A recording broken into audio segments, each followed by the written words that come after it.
Hello everyone, I'm Jane and welcome to my channel about museum and heritage interpretation. Today I want to talk about what it's like working with marketing and advertising. When working in interpretation, some of your most important colleagues will be your colleagues working in marketing and advertising and communication. They will be the ones selling your work, selling your stories and selling your storytelling. It has to be done with respect for the historic research though, and it has to spark curiosity, further interest, and of course, more than anything, engagement. There are many overlaps, of course, between marketing and interpretation when working in a heritage site or at a museum. But if there's one thing you can say about marketing, it is that it has to be seen, it has to be noticed, it has to attract attention. Whereas interpretation is the experience you get once you arrive or once you start to participate. Of course, it can be from your own home as well in an online event. But interpretation is activated by your presence. So it is the experience that you are becoming part of or that you activate, whereas marketing is what attracts you to that experience. I think we all probably have an idea about what marketing is roughly, but what actually is it when working in a museum or in a heritage site? I've tried to identify different phases in the interpretation work where interpretation really relies on marketing, on selling, and on communicating with visitors. And this is where marketing come in and where marketing really is doing its magic. The first phase is a kind of pre-marketing phase. Now this requires a bit of explanation because usually when you start a new interpretation work, what happens is you start to working with the experts, with the researchers, curators, historians, archaeologists, whoever they are, on whatever work you're trying to set up. It can be research for a new exhibition, for a piece of live interpretation. It can be research done for perhaps a new guided tour or something like that.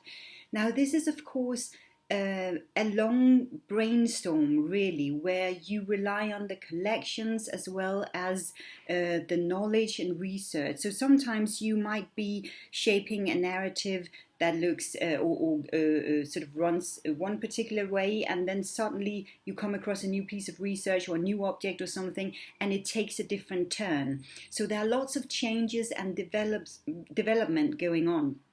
When you're working on the research side of things and on creating a narrative.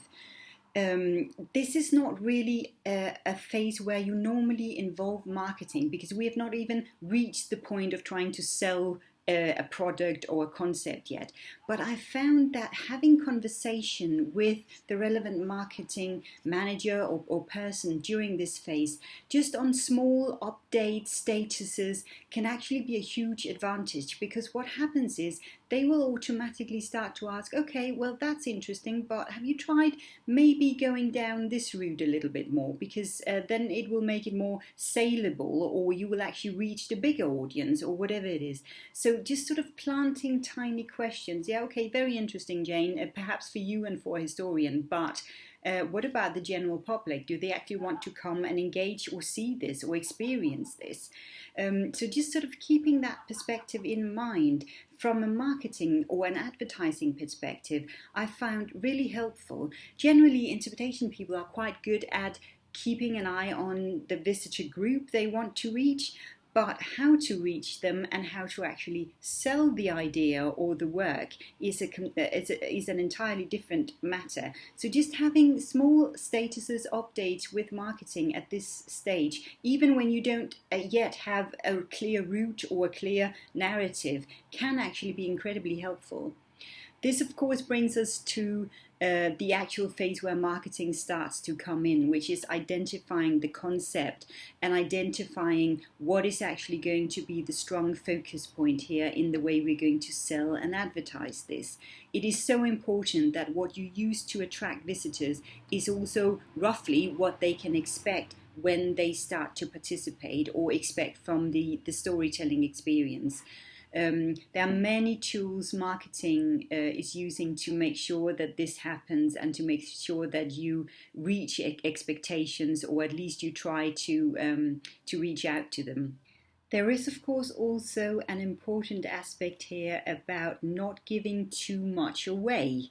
So you kind of want to save some of the surprises and some of the really exciting parts of your work for when visitors actually arrive on site or when they start to participate and engage. So don't sell too much, but actually make sure that you get their interest and that you have something of a surprise for when they arrive. But again, marketing people are incredibly good at identifying this, I find, so listen to them. And this, of course, brings me on to phase number 3, which is who you attract and how you attract them.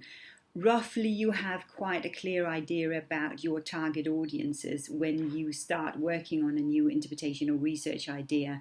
But where to advertise, how to reach them, marketing has a lot of great tools and principles and experience around this. So this is really where you have to rely on their magic and listen to their experience in this as well.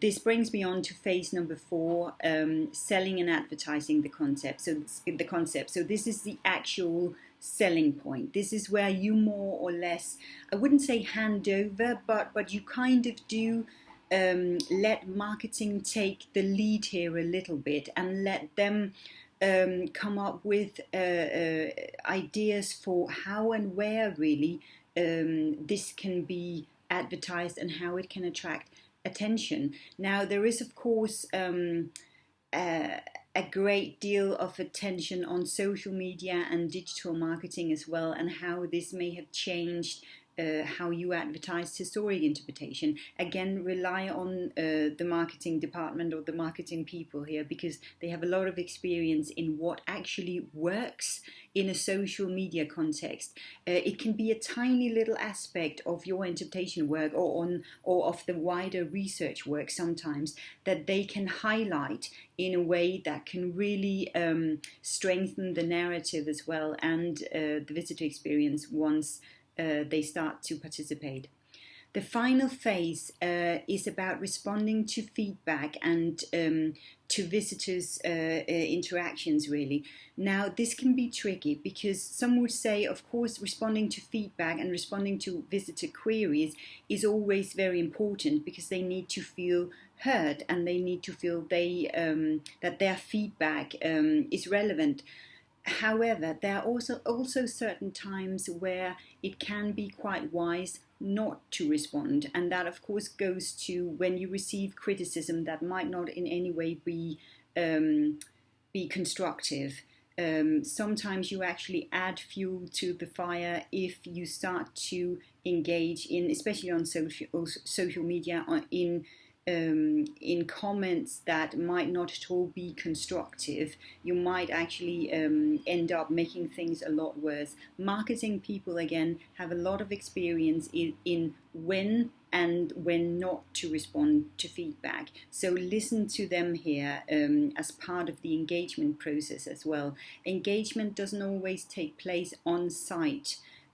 Quite a lot of it nowadays take place online as well, and this is really where it's important to have some great marketing people or department to lean on and to make sure you listen to their experience here, because usually they will know a lot better when it is a good idea to respond to feedback, how to respond to it, when to respond to it. So this is really vital here and a very important part of the visitor experience and process as well. I hope this gave a little idea about what it's like working with marketing. It is an incredibly important practice for the interpretation work as well. It is about reaching audiences, sometimes new audiences. It is about engaging with them, and that really starts with your collaboration with marketing. Let me know what you think and your experiences around this, and let's start sharing some more.